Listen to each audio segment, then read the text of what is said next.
నమస్తే JP9 news కి స్వాగతం. నా పేరు మౌనిక. ముందుగా హెడ్లైన్స్. వికసిత్ భారత్ లో విశ్వవిద్యాలయాలు క్రియాశీలక పాత్ర పోషించాలని మోదీ ఆకాంక్షించారు.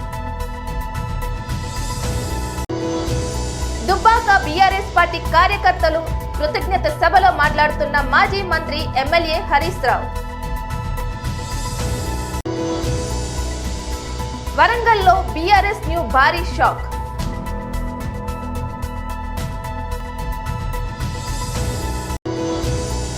పెట్రోల్ బంకుల దగ్గర నో స్టాక్ బోర్డులు కనిపిస్తున్నాయి.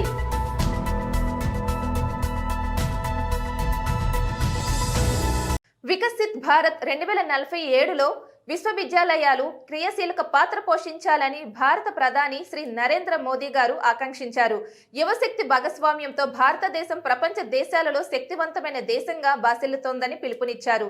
తమిళనాడు తిరుచిరాపల్లి భారతీదాస్ యూనివర్సిటీలో శతకోత్సవంలో విద్యార్థులకు శుభాశీస్సులు అందించారు. Indian youth are already creating such a world. Young scientists help us ship vaccines to the world during COVID-19. Indian science is on the world map through missions like Chandrayaan.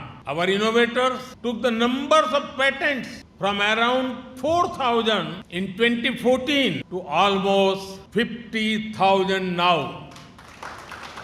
Our humanities scholars are showcasing the India story to the world like never before.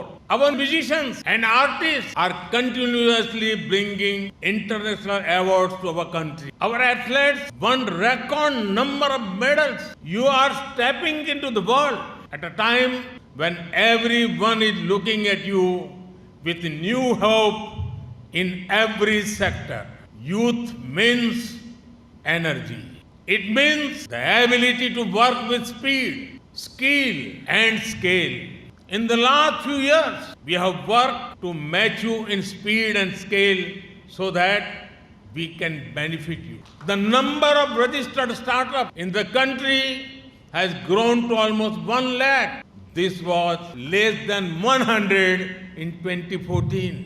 New markets for our goods and services. They also create countless new opportunities for our youth. Whether it is strengthening institutions like the G20, fighting climate change, or playing a bigger role in the global supply chain, India is being welcomed as a part of every global solution. In many ways, due to the local and global factors, this is the best time to be young in India. Make the most of this time to make our country to new heights. In the spirit of constant learning, it is important to proactively work on unlearning, reskilling and upskilling. Because in a rapidly transforming world, either you drive change or change drives you. Once again, I congratulate the young people graduating here today. I wish you all the best for a bright future. Dubbaka BRS party కార్యకర్తల కృతజ్ఞత సభలో మాజీ మంత్రి MLA Harish Rao మాట్లాడారు. ఎవరు మనసు కూడా నొప్పించని వ్యక్తి, అందరి మనిషికి ఆజాత శత్రువు మన ప్రభాకర్ రెడ్డి. సో అలాంటి వ్యక్తి చాలా బాధపడ్డాడు. కానీ అప్పుడు నా పరిస్థితి నాకు ఇంకా గందరగోళం. అరే ఇది ఎక్కడ గెలవాలి, పొయ్యి తెచ్చుకోవాలంటే గిట్లయిపోయాను, చాలా బాధపడ్డాను నేను కూడా ఒకరోజంతా. కానీ చాలా రిక్వెస్ట్ చేసి మళ్ళా నువ్వు ఎందుకు వైద్యం పంపి నేను చూసుకుంటాను చెప్పిన. మా సిద్దిపేటలో నేనే వెళ్ళాలన్నా మేము అందరం దుబ్బాకలో సిద్దిపేటలో కలిసి పనిచేస్తాం, నువ్వు రండి పడకు అని చెప్పి ధైర్యం చెప్తే నిజంగా మీరందరూ కూడా ఒక్కొక్కరు ఒక ప్రభాకర్ రెడ్డి లాగా పనిచేస్తారు. అభ్యర్థి ప్రచారం రాకపోయినా చాలా కష్టపడి కసితో పనిచేసింది. మీ కసి దెబ్బలిపితే కానీ బయటపడలేదు. ఎంత కసి ఉందో అది అర్థం కాలేదు, ఆ కసి దెబ్బలిపితేనే బయటపడలేదు. నిజంగా మా కిషన్ రెడ్డి గారు, అదేవిధంగా మేడికాయల వెంకటేషన్, ఇంకొక అన్న యాడ్ చేసుకోవాలి మా ఇల్లు రవీందర్ రెడ్డి. పాపం ఆయన దుబ్బాకల తిరిగి ఆయనకు అప్పటికే డిస్క్ ప్రాబ్లం ఉంది. ఆయనకి డిస్క్ కొలాప్స్ అయితే మేజర్ వెన్నుపూస మేజర్ సర్జరీ అయ్యి ఇంట్లో ఉండదు. బట్ ఆయన కూడా మీరు చప్పట్లు కొట్టి ఆయన చెప్పాలి. దుబ్బాక రూరల్ మండలం బాగా తిరిగి మంచి సమన్వయం చేసి మంచి మెజార్టీ తెచ్చే ప్రయత్నం చేసింది. వాడు మా శ్రీహరి యాదవ్ కూడా కనబడుతుంది, మేడికాయల వెంకటేషన్ కనబడతలేడు, మా చిన్న రాజ్కుమార్ అన్న కనబడుతున్నాడు, ప్రభాకర్ వర్మ కనబడుతున్నాడు, కిషన్ రెడ్డి కనబడ్డాడు, మోహన్ రెడ్డి మా పెద్దలింగారెడ్డి పల్లి తమ్ముడు కనబడుతున్నాడు. చాలామంది కూడా వచ్చి మీతో పాటు కలిసి పనిచేసినారు. అసలు ఎవరు అవసరమే లేదు, ఏదో దెబ్బతిన్న పాకమని కలిపినాం. కానీ మీకే గిట్ట కడుపులో ఇది ఉన్నదని కూడా అవసరం మారిపోతుంది. బట్ ఏది ఏమైనా మీకు నేను ఎప్పటికీ రుణపడి ఉంటాను. చాలా మంచి ఫలితాన్ని మీరు రాబట్టారు. సరే, ఇందాక మా రోజమ్మ గారు మాట్లాడుతూ ప్రభుత్వం రాకపోయాయని బాధ కలిగింది. నా దృష్టిలో మనం కూడా సరే ఉంటుంది, ఎవరికైనా ఉంటుంది. ఇది ఒక స్పీడ్ బ్రేకర్ లాంటిది. స్పీడ్ బ్రేకర్ వస్తే ఏమవుతుంది, బండి స్లో అవుతాం, మెల్లగా స్పీడ్ బ్రేకర్ దాటినాక మళ్ళీ పికప్ తీసుకుంటున్నారు కదా. తప్పకుండా టీఆర్ఎస్ పార్టీయే ఈ తెలంగాణకు శ్రీరామ రక్ష. ప్రజలు తప్పకుండా మనకు గుర్తిస్తారు. ఇప్పుడు మనం కూడా తెలుసో తెలియక తప్పులు చేస్తే సవరించుకుంటాం, తప్పేముంది, మనిషి కదా. ఒకవేళ ప్రజలకు నచ్చని విషయాలు నిర్ణయాలు ఉంటే సమీక్షించుకుందాం, దాన్ని సవరించుకొని ముందుకు సాగుదామని చెప్పి మనం చెప్తాం. అయితే ఇక మీరందరూ కూడా ఎవరు ధైర్యపడాల్సిన అవసరం లేదు. బీఆర్ఎస్ పార్టీకి ఇది కొత్త కాదు. ఎన్నో జయాలు చూసినాం, అపజయాలు కూడా చూసినాం, పూల బాట చూసినాం, ముళ్ళ బాట చూసినాం, ధర్నాలు చేసినాం, పోరాటాలు చేసినాం, జైళ్ళలో పడ్డాం, లాఠీ దెబ్బలు తిన్నాం, రైలు పట్టాలెక్కినాం, తెలంగాణ రాష్ట్రాన్నే సాధించాం కదా. టీఆర్ఎస్ లేకపోతే, ఈ గులాబీ సైనికులు లేకపోతే తెలంగాణ వచ్చేదా? కానే కాదు, రానే రాదన్న తెలంగాణ తెచ్చిన మనకు ఈ పోరాటం పెద్ద కొత్తేది కాదు. కొట్లాడదాం, ప్రజల పక్షాన పోరాడదాం. ప్రజలు మనకు బాధ్యత ఇచ్చింది, ప్రతిపక్షంలో బాధ్యత ఇచ్చినారు. వాళ్ళు చాలా హామీలు ఇచ్చింది, ఒకటి కాదు రెండు కాదు, 412 హామీలు ఇచ్చినట్టున్నారు. ఇచ్చిరా? ఇవన్నీ మనం అమలు చేయించాల్సిన బాధ్యత మనకు. టైం ఉన్నది, కొద్ది రోజులు టైం ఇద్దామని ఒప్పుకోబడుతుంది. వాస్తవానికి ఇప్పటికే చాలా మాట తప్పింది. మీకు తెలియదా? ఏమన్నారు? కరెంట్ బిల్లు ఖర్చులే వద్దు, మేము వస్తూనే ఉన్నాం, ఫ్రీ కరెంట్ అన్నారు. ఇప్పుడే ఊళ్ళో పని వచ్చి 30 బిల్లు వసూలు చేస్తలేదా? అంత మాట తప్పినట్టా లేదా? మీరు వడ్లు అమ్మకుండి మేము వస్తూనే ఉన్నాం, రాగానే 500 బోనస్ ఇచ్చి పట్టుకోవటం అన్నారు. కొన్నరా? వానకాలం అంటే అయిపోయి బోనస్ నానే లేదు. రైతు బంధు పైసలు ఇప్పుడు వస్తే 10,000 అవుతాయి, ఏక మేము గెలిచినట్టు వస్తే 15,000 అవుతాయి అన్నారు. అన్నారా? నా 10,000 15,000 ఏమన్నారు? మేము గెలిస్తే 10, నేను గెలవలే 15 వస్తాయి అన్నారు. మరి గెలిచిండ్రు 15,000 ముచ్చట లేదు, అదే పాట 10,000 ఇస్తామన్నారు. అవన్నీ వచ్చినాయా? మీకు ఒక విషయం యాడ్ చేయాలి. కరోనా వచ్చిన కష్టం. వరంగల్ జిల్లాలోని బీఆర్ఎస్ పార్టీకి షాక్ తగలబోతుంది. వరంగల్ కార్పొరేషన్ కు చెందిన పలువురు బీఆర్ఎస్ కార్పొరేటర్లు, ఇతర నేతలు కాంగ్రెస్ లో చేరనున్నారు. సీఎం రేవంత్ రెడ్డి సమక్షంలో వీరు ఈ రోజు కాంగ్రెస్ కండువా కప్పుకోనున్నారు. ఇప్పటికే బీఆర్ఎస్ కార్పొరేటర్ గుండేటి నరేందర్ కాంగ్రెస్ లో చేరారు. వరంగల్ తూర్పు నియోజకవర్గం కార్పొరేటర్లు కొండ సురేఖ, కొండ మురళితో టచ్ లో ఉన్నారు. గ్రేటర్ వరంగల్ మున్సిపల్ కార్పొరేషన్ లో మొత్తం 66 మంది కార్పొరేటర్లు ఉన్నారు.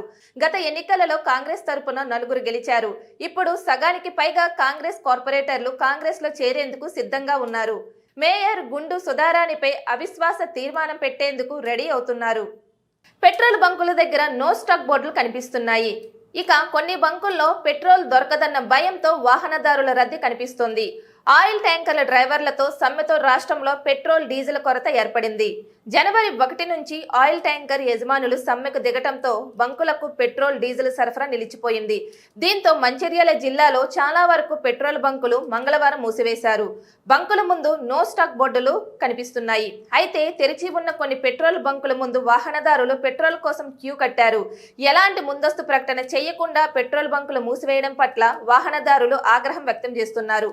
మంచిర్యాల మంచిర్యాల జిల్లాలోని తెరిచి ఉన్న కొన్ని పెట్రోల్ బంకుల ముందు వాహనదారులు క్యాన్లు, వాటర్ బాటిళ్లతో ప్రజలు బారులు తీయడం పలు ప్రాంతాలలో ట్రాఫిక్ జాముకు దారితీసింది. కేంద్రం ఇటీవల తీసుకువచ్చిన మోటార్ వాహనాల చట్టన సవరణ బిల్లుకు వ్యతిరేకంగా ట్యాంకర్ డ్రైవర్లు ఈ సమ్మెకు దిగుతున్నట్లుగా తెలుస్తోంది. రోడ్లపై ప్రమాదానికి పాల్పడి పారిపోతే వాహన యజమానులు, డ్రైవర్లు 10 లక్షల రూపాయలు జరిమానా, 7 ఏళ్ల జైలు శిక్ష విధించేలా ఇటీవల చట్టంలో కేంద్ర ప్రభుత్వం మార్పులు తీసుకువచ్చింది. అయితే అనుకోకుండా జరిగే ప్రమాదాల విషయంలో ఇది వర్తింపు ఉంటుందా లేదా కాబట్టి అభ్యంతరాలు వ్యక్తమవుతున్నాయి. ఆగ్రహానికి గురైన ట్యాంకర్లు యజమానులు చట్టాన్ని ఉపసంహరించుకోవాలని కేంద్రాన్ని డిమాండ్ చేస్తూ ఈ సమ్మెను చేపట్టారు. పెట్రోల్ బంకుల వద్ద డీజిల్, పెట్రోల్ అందుబాటు లేకపోవడంతో ప్రజలు ఇబ్బందులు పడుతున్నారు. ఎప్పటికైనా కేంద్ర ప్రభుత్వం మోటార్ వాహనాల చట్ట సవరణ చేయాలని వారు డిమాండ్ చేస్తున్నారు.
దూరం పెట్టుకున్నాను అది అంత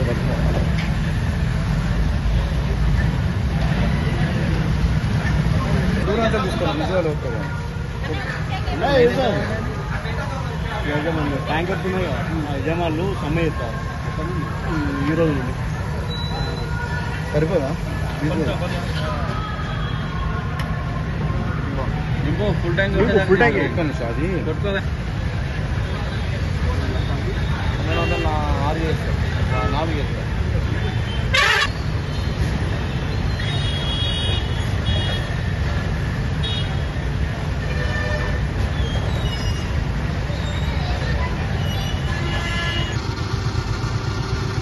ప్లస్ రేటు కాదు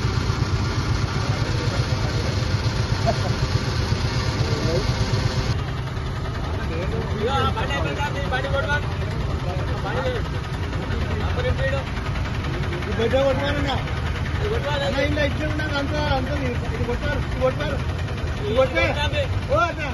కొట్టి కొట్టా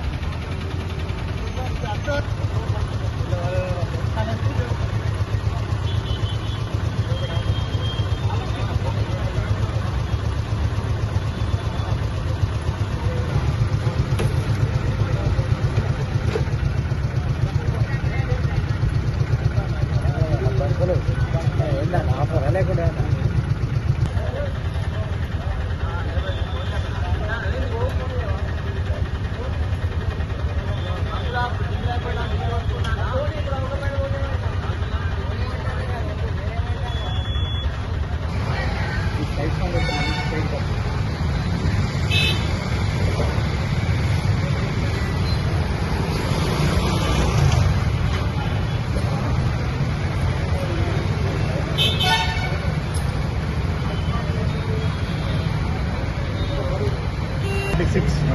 plus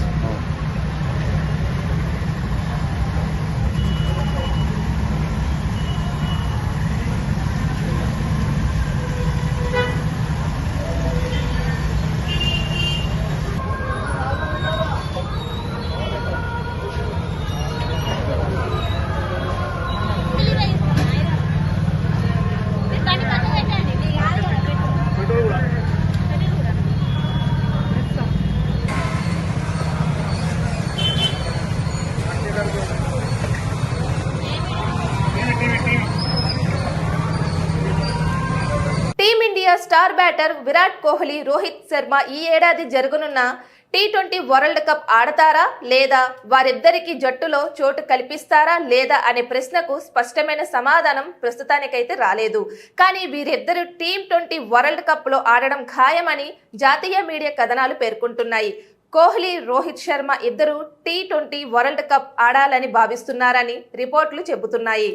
BCCI chief selector Ajit Agarkar బయలుదేరి దక్షిణాఫ్రికా వెళ్లనున్నారని పేర్కొంటున్నారు. క్లారిటీ కోసం ఇరువురితోనే చర్చిస్తున్నామని తెలిపారు. ఆఫ్ఘనిస్తాన్ T20 సిరీస్ ఆ వెంటనే IPL ప్రారంభం అవడంతో ఈలోగా ఇద్దరి నుంచి క్లారిటీ తీసుకోవాలని అగార్కర్ భావిస్తున్నారని సమాచారం. ఎప్పటికే స్టార్ ఆటగాళ్లు సూర్యకుమార్ యాదవ్, హార్దిక్ పాండ్యా గాయాల కారణంగా ఆఫ్ఘనిస్తాన్లో జరగనున్న T20 సిరీస్ కు అందుబాటులో ఉండడం లేదని, దీంతో కొత్త కెప్టెన్ను నియమించవచ్చని ఒక రిపోర్ట్ పేర్కొన్నారు. సూర్యకుమార్ యాదవ్, హార్దిక్ పాండ్యా ఫిట్ గా లేరు కాబట్టి ఆఫ్ఘనిస్తాన్ సిరీస్ లో ఆటగాళ్లపై నిర్ణయానికి రాలేము.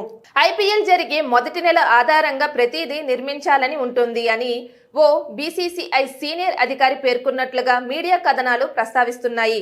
T20 ప్రపంచ కప్ జట్టును ప్రకటించడానికి ముందు IPLలో దాదాపు 25 నుంచి 30 మంది T20 స్పెషలిస్ట్ ఆటగాళ్లను బీసీసీఐ సెలెక్టర్ పరిశీలిస్తున్నారని రిపోర్టు పేర్కొంది. కాగా కరేబియన్, అమెరికా వేదికగా జూన్ 4వ తేదీన T20 ప్రపంచ కప్ ప్రారంభం కానుంది. జూన్ 30న ఫైనల్లో టోర్నీ ముగియనుంది. కాగా గత T20 వరల్డ్ కప్ తర్వాత రోహిత్ శర్మ, విరాట్ కోహ్లీ T20 ఫార్మాట్ కు దూరంగా ఉంటున్నారు. 2023 వన్డే వరల్డ్ కప్ దృష్టిలో ఉంచుకోవడం కూడా ఒక కారణంగా ఉంది. అయితే ఇప్పుడు వన్డే వరల్డ్ కప్ ముగియపోవడంతో ఇప్పుడు T20 world cup team India target గా ఉంది. దీంతో సీనియర్ కోహ్లీ, రోహిత్ ఆడతారా లేదా అనేది ప్రస్తుతం చర్చనీయాంశంగా మారింది. మరికొన్ని రోజుల్లో దీనిపై క్లారిటీ వచ్చే అవకాశాలు కనిపిస్తున్నాయి. మెదక్ జిల్లా నర్సాపూర్, శివంపేట, హత్తూర్ మండలంలో పెట్రోల్ పంపుల వద్ద బారులు తీరిన వాహనదారులు, పెట్రోల్, డీజిల్ దొరకక ఇబ్బందులు పడుతున్న వినియోగదారులు, స్కూల్ బస్సులు, ఆటోలు, లారీలు, బైకులు పెట్రోల్, డీజిల్ పెంపులతో డీజిల్ లేకపోవడంతో ఉదయం నుండి తీవ్ర ఇబ్బందులు ఎదుర్కొంటున్నారు. రైతులు వ్యవసాయం చేసుకోవటానికి ట్రాక్టర్లలో డీజిల్ లేకపోవడంతో తీవ్ర ఇబ్బందులు ఎదుర్కొంటున్నామని, నాట్లు వేయడానికి కూలీలను పిలిపించుకున్నాం. డీజిల్ కోసం వచ్చేసరికి పంపులలో డీజిల్ లేదని చెప్పడంతో డీజిల్ ఎప్పుడు వస్తోందని చూస్తూ పడికాపులు కాస్తున్నామని ఆవేదన వ్యక్తం చేశారు. పలువురు రైతులు హిట్ అండ్ రన్ వాహన చట్టాన్ని వ్యతిరేకిస్తూ దేశవ్యాప్తంగా వాహనదారులు చేపట్టిన సమ్మెకు గాను డీజిల్ రాకకు అంతరాయం ఏర్పడటంతో పలు చోట్ల డీజిల్ బంకులు బంద్ చేశారు. కొన్ని పెట్రోల్ బంకులు డీజిల్ పోయకపోవడంతో వాహనదారులు ఆందోళనకు దిగారు. నర్సాపూర్లో ప్రధాన రహదారి గుండా వాహనాలు నిలిచిపోవడంతో భారీగా ట్రాఫిక్ జామ్ నిలిచిపోయింది. డీజిల్ పోయకపోవడంతో బంకుల వద్ద వాహనదారిపైకి వచ్చిన వాహనదారులు ధర్నా చేపట్టడంతో ఇతర వాహనాలు చైతన్ నిలిచిపోవడంతో ప్రయాణికులు సైతం ఇబ్బందులు ఎదుర్కొంటున్నారు.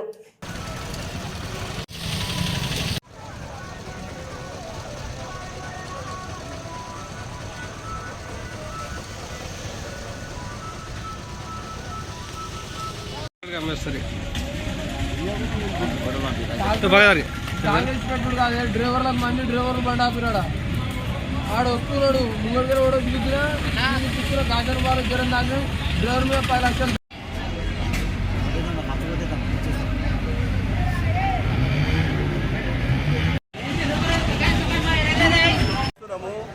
అలాగే నాట్ల గురించి నాటేసిన కూలీలు వాళ్ళ కూలీలు మనిషికి 500 వేయాలి ఆడలకు. ఆ కూలీలు 10 మంది కూలీలు ఉన్నారు. కొన్ని 8 గంటలకు వచ్చినాయి. ఏమంటారు మరి ఏమంటారు ఏం దాకా వచ్చిన లైన్ ఉంది. ఆడికి వెళ్ళి లైన్ ఏం దాకా వచ్చినామో ఇంకా వస్తూనే ఉంటుంది.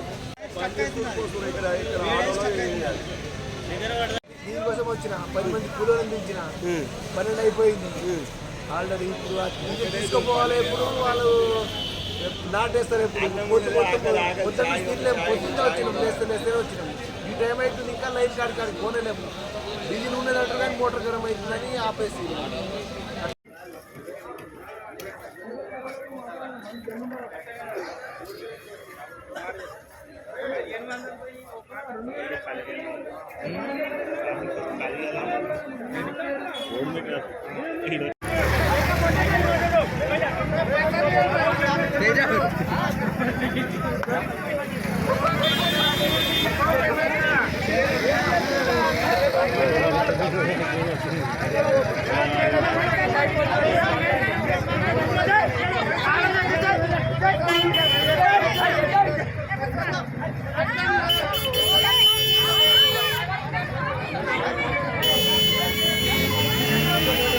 మెదక్ జిల్లా రామాయణంపేటలో సావిత్రిబాయి పూలే 193వ జయంతి వేడుకలను పూలే విగ్రహాల ఫౌండర్ పోచలమ్మ శ్రీనివాస్ మరియు బీసీ సంఘం నాయకుల ఆధ్వర్యంలో ఘనంగా నిర్వహించారు. ఈ సందర్భంగా రామాయణంపేటలోని మహాత్మా జ్యోతిబా పూలే సావిత్రిబాయి పూలే విగ్రహాలకు పూలమాలలు వేసి నివాళులు అర్పించారు. ఈ సందర్భంగా బీసీ నాయకులు శ్రీనివాస్, దామోదర్, గణేశులు మాట్లాడుతూ మహాత్మా జ్యోతిబా పూలే సావిత్రిబాయి పూలేలు శ్రీ విద్య కోసం సాంఘిక దురాచారాల రూపమాపేందుకు ఎంతోగానో కృషి చేశారని, వారి అడుగుజాడల్లో వారి ఆశయ సాధనకు మనమంతా కృషి చేద్దామని బీసీ సంఘం నాయకులు పిలుపునిచ్చారు. ఈ కార్యక్రమంలో మహాత్మా జ్యోతిబా పూలే విగ్రహాల ఫౌండర్ పోచలమ్మ శ్రీనివాస్, గంగారం, అశోక్, గణేష్, బీసీ సంఘ జిల్లా యువజన సంఘం అధ్యక్షులు చంద్రశేఖర్, భూమ కిషన్, వినయ్ సాగర్, దిలీప్, పోచలమ్మ గణేష్, సంకోజు దామోదర్, దోమకండ శ్రీనివాస్ తదితర నాయకులు పాల్గొన్నారు. వర్గాల ఐక్యత, బడు బలహీన వర్గాల ఐక్యత. జై పూలే, జై పూలే, పూలే గారి ఆశయాలను కొనసాగిద్దాం, ఆశయాలను కొనసాగిద్దాం. బడు బలహీన వర్గాల ఐక్యత, బడు బలహీన వర్గాల ఐక్యత కొనసాగిద్దాం. రామాయంపేట మున్సిపాలిటీ పరిధిలో జ్యోతిరావు పూలే, మన సావిత్రిబాయి పూలే విగ్రహాల వద్ద ఆమె జయంతి కార్యక్రమాన్ని బీసీ సంఘం, మెదక్ జిల్లా బీసీ సంఘం తరఫున, మెదక్ జిల్లా బీసీ యువజన సంఘం తరఫున అత్యంత గణనీయంగా ఈ జయంతి కార్యక్రమంలో పాల్గొనడం జరిగింది. ఇట్టి కార్యక్రమానికి వచ్చిన బీసీ నాయకులకు అందరికీ పేరు పేరున మరి సావిత్రిబాయి పూలే జయంతి శుభాకాంక్షలు తెలియడం జరుగుతుంది. భారతదేశంలో మొట్టమొదటి మహిళా ఉపాధ్యాయులు ఎవరైనా ఉన్నారంటే మరి సావిత్రిబాయి పూలే గారే. ఆ 180 సంవత్సరాల క్రితమే ఆమె పట్టుదలతోటి అట్టడుగు స్థాయి నుంచి అణగారిన వర్గాల వారికి ఉన్నత స్థాయి వర్గాలకు అప్పుడు చదువుకోవాలంటే ఇలాంటి వాతావరణం లేకుండే, అప్పుడు ఎలాంటి పరికరాలు లేకుండే. అయినా కానీ అంటరాని స్థానాన్ని రూపుమాల్చే దినంగా ఆమె ఒంటరి పోరాటం చేస్తూ తన భర్త గారైనటువంటి సావిత్రి పూలే, జ్యోతిరావు పూలే వద్ద చదువు నేర్చుకొని మరి 10 మందికి చదువు నేర్పించాలని చెప్పేసి అత్యంత మంచి గణనీయమైన ఒక ఆశయంతో ప్రతి ఒక్కరిని మన చదువు కోసం ప్రోత్సహించి ఎన్నో అవమానాలకు గురైనా కానీ అన్ని అవమానాలను తట్టుకొని మరి చదువు నేర్పించడంలో ఆమె మొట్టమొదటి మహిళగా, భారతీయ వనితగా మనకు పేరు తెచ్చుకున్నాము. ఆమె ఒక చదువు విషయంలో కానీ వాటి అన్ని రంగాలలోనూ ధైర్యంగా ముందుకెళ్ళి అలాంటి కార్యక్రమం చేస్తున్నటువంటి మొట్టమొదటి భారత మహిళా ఉపాధ్యాయులైనటువంటి సావిత్రిబాయి పూలే జయంతి కార్యక్రమంలో విజయవంతంగా పాల్గొనడం జరిగింది. జై పూలే. మొట్టమొదటి మహిళా ఉపాధ్యాయులైన సావిత్రిబాయి పూలే 193వ జయంతి కార్యక్రమాన్ని రామాయంపేటలో అంగరంగ వైభవంగా జరుపుకోవడం జరుగుతున్నది. అలాగే నిన్నటి రోజున రవీంద్ర భారతిలో ఏర్పాటు చేసిన సావిత్రిబాయి పూలే సంక్షేమ సంఘం రాష్ట్ర అధ్యక్షురాలు ఆధ్వర్యంలో ఏర్పాటు చేసినటువంటి కార్యక్రమంలో ముఖ్య అతిథిగా గిరిజన సంక్షేమ శాఖ మంత్రి సీతక్క మేడం గారు ఆ కార్యక్రమానికి వచ్చి అందులో రామాయంపేటలో మీరు విగ్రహాలు పెట్టడం అత్యంత స్ఫూర్తిదాయకమని చెప్పి కొనియాడుతూ, అలాగే రామాయంపేటలోనే కాకుండా యావత్తు తెలంగాణ రాష్ట్ర వ్యాప్తంగా మహాత్మా పూలే దంపతుల విగ్రహాలు ఏర్పాటు చేయాలని చెప్పడం జరిగింది.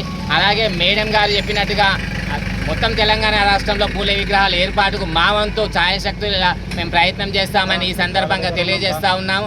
అలాగే ఒక్క జయంతులు, వర్ధంతులు చేసేవి కాదు, సావిత్రిబాయి పూలే ఆశయాలను పుణికిపుచ్చుకొని వాళ్ళని స్ఫూర్తి ప్రదాతలుగా తీసుకొని వాళ్ళు చూపించినటువంటి దారిలో నడవాలని పేరు పేరున అందరికీ విన్నవిస్తూ ముగిస్తున్నాం. జై పూలే. యాదాద్రి భువనగిరి జిల్లా యాదగిరిగుట్ట పట్టణంలోని 12వ వార్డు ప్రజాపాలన గ్రామ సభలో ప్రభుత్వ విప్ ఆలేరు ఎమ్మెల్యే బీర్ల ఐలయ్య పాల్గొన్నారు. అభయహస్తం గ్యారంటీ దరఖాస్తులను ప్రజల వద్ద నుండి సేకరించి కార్యక్రమాన్ని ఆయన ప్రారంభించారు. ప్రభుత్వం నుండి నిధులు తీసుకువచ్చి యాదగిరిగుట్ట పట్టణం అభివృద్ధి చేస్తామని తెలిపారు. అట్టడుగు వారికి అభివృద్ధి చేయడమే లక్ష్యంగా ఈ ప్రభుత్వం పనిచేస్తుందని పిలుపునిచ్చారు. ఈ కార్యక్రమంలో ప్రజాప్రతినిధులు, municipal chairman Sudha Mahender Goud, municipal కౌన్సిలర్లు బబ్బూరి, మౌనిక శ్రీధర్, రాజు, అధికారులు, special officer Nagalakshmi, municipal commissioner Ajay Kumar Reddy తదితరులు పాల్గొన్నారు. ఉద్దేశంతో మీరు ఏ ఉద్దేశంతో ప్రభుత్వం వస్తే మాకు అభివృద్ధి అయితే మీరు గెలిపించినటువంటి గెలుపు మీలో భాగంగా మీ గ్రామంలో, మీ వార్డులో వచ్చి గ్రామ సభ ద్వారా మనకు ఏదైతే కావాల్సినటువంటి ఈ 6 గ్యారంటీలలో మన ప్రభుత్వం వచ్చిన 48 గంటల్లోనే 2 పథకాలను అమలు చేయడం జరిగింది. ఒకటి మా అక్క చెల్లెల కోసం, మా తల్లుల కోసం తెలంగాణ రాష్ట్రంలో ఎక్కడికి పోయినా ఆర్టీసీలో ఉచిత రవాణా సౌకర్యం.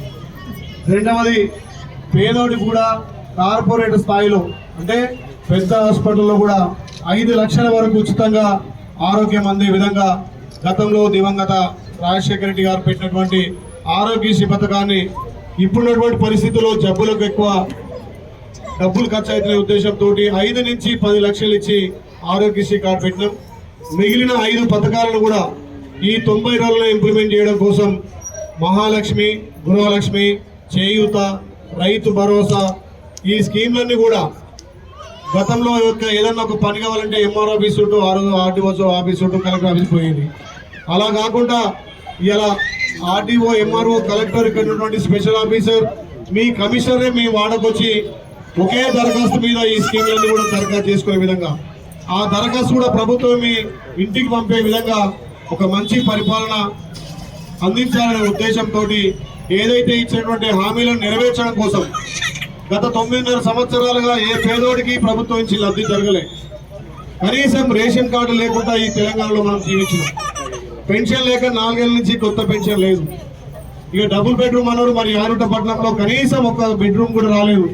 మరి ఇన్ని పెండింగ్ లో ఉన్నాయి కాబట్టి వీటన్నిటినీ 90 రోజులనే అమలు చేయడం కోసం మన రాష్ట్ర గౌరవ ముఖ్యమంత్రి రేవంత్ రెడ్డి గారి నాయకత్వాన ఇవన్నీ ఇంప్లిమెంట్ చేయడం కోసం ఈ ప్రజాపాలన కాబట్టి పార్టీలకు అతీతంగా ఈ యారుటపట్నంలో ప్రతి గ్రామానికి, ప్రతి ఇంటికి లబ్ధి జరగాలనే ఉద్దేశంతో, ఒక సదుద్దేశంతో పెట్టిన ఈ ప్రజాపాలన అందరం సద్వినియోగం చేసుకొని ఎవరికి ఏ రకంగా లబ్ధి అవుతారో ఆ లబ్ధి ద్వారా నింపుకొని, ఎవరైనా చదువురాని వాళ్ళకు కూడా హెల్ప్ డెస్క్లు కూడా ఏర్పాటు చేసినాం. దానితో కూడా ఖచ్చితంగా మీరు వాళ్ళ సహాయ సహకారాలు తీసుకొని ఎవరైతే ఏ స్కీమ్కి ఎలిజిబుల్ అవుతారో, ఎవరికైతే రేషన్ కార్డు లేదో, ఎవరికైతే పెన్షన్ లేదో, ఎవరికైతే ఇల్లు లేదో, అదేవిధంగా మహాలక్ష్మి పథకానికి, అదేవిధంగా ప్రతి ఇంటికి 200 యూనిట్ల వరకు మన ప్రభుత్వం ఉచితంగా కరెంట్ అందిస్తుందని చెప్పింది. దాన్ని కూడా మీరందరూ దరఖాస్తు చేసుకొని వీటన్ని దరఖాస్తు అయిపోయిన తర్వాత సంక్రాంతి తర్వాత ఒక్కొక్కటి అంచెలంచెలుగా మనం ఇంప్లిమెంట్ చేసుకోవడం కోసం ఇది ఒక మంచి చక్కటి అవకాశం కాబట్టి దీన్ని అందరూ సద్వినియోగం చేసుకొని ఈ 9.5 సంవత్సరాలు మనం దగాపడ్డాం. ఏ ఒక్క స్కీమ్ కూడా మనకు అందలే. ఇప్పుడు మన చేతి ఎన్నుకోబడ్డ ప్రభుత్వం ఇది మన ప్రభుత్వం కాబట్టి ఇలా ప్రభుత్వమే దిగొచ్చి మన వార్డుకు వచ్చి ఇవన్నీ ఇంప్లిమెంట్ చేస్తుంది కాబట్టి దీన్ని అందరూ వాడుకోవాలి. దానికి చక్కగా నిజంగా స్పెషల్ ఆఫీసర్ కానీ, ఇక్కడ నుండి కమిషనర్ కానీ, మిగతా అధికారులు కూడా గ్రామాలలో ఒక పండుగ వాతావరణంగా మీకు అందిస్తున్నందుకు దీని అందరూ కూడా సద్వినియోగం చేసుకొని వాళ్ళకు కూడా ప్రత్యేకంగా ధన్యవాదాలు తెలియజేస్తూ, ముఖ్యంగా ఏ హైదరాబాద్ ప్రతిరోజు కూడా అన్ని గ్రామాలలోకి వెళ్ళి అన్నగారు రోజు కూడా ప్రజలను కలిసి ఈ ప్రజాపాలన తెలియజేసుకుంటా ఉన్నాను. అలాగే ఈ ప్రజాపాలనలో మీకు అన్ని కూడా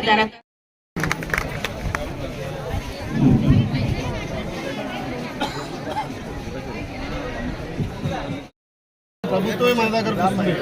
మీకు ఏది కావాలన్నా రేషన్ కార్డా, పెన్షనా, ఇళ్ళ, 200 యూనిట్ల కరెంటా అన్ని వాడుకొని ఫామ్ ఫిల్అప్ చేసి ఇది ఒక రసీదు ఇస్తారు. రసీదు తీసుకోరి. మీకు ఎట్లా అనిపిస్తుంది పాలన? మేడం మేడం మేడం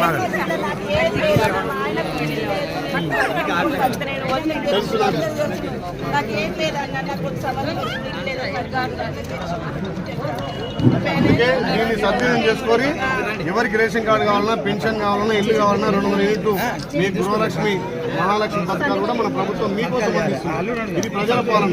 దీన్ని సద్వినియోగం చేసుకొని దరఖాస్తు పత్రం తీసుకోండి. ఓకే. బులెటిన్ ముగించే ముందు హెడ్లైన్స్ మరోసారి. వికసిత్ భారత్ లో విశ్వవిద్యాలయాలు క్రియాశీలక పాత్ర పోషించాలని మోదీ ఆకాంక్షించారు. దుబ్బాక బీఆర్ఎస్ పార్టీ కార్యకర్తలు కృతజ్ఞత సభలో మాట్లాడుతున్న మాజీ మంత్రి ఎమ్మెల్యే హరీష్ రావు. వరంగల్లో బీఆర్ఎస్ న్యూ భారీ షాక్.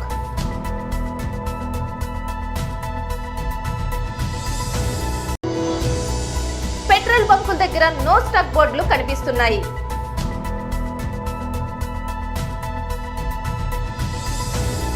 ఇది ఇవాల్టి బులెటిన్. మరొక బులెటిన్లో మళ్ళీ కలుద్దాం. అంతవరకు సెలవు. నమస్తే.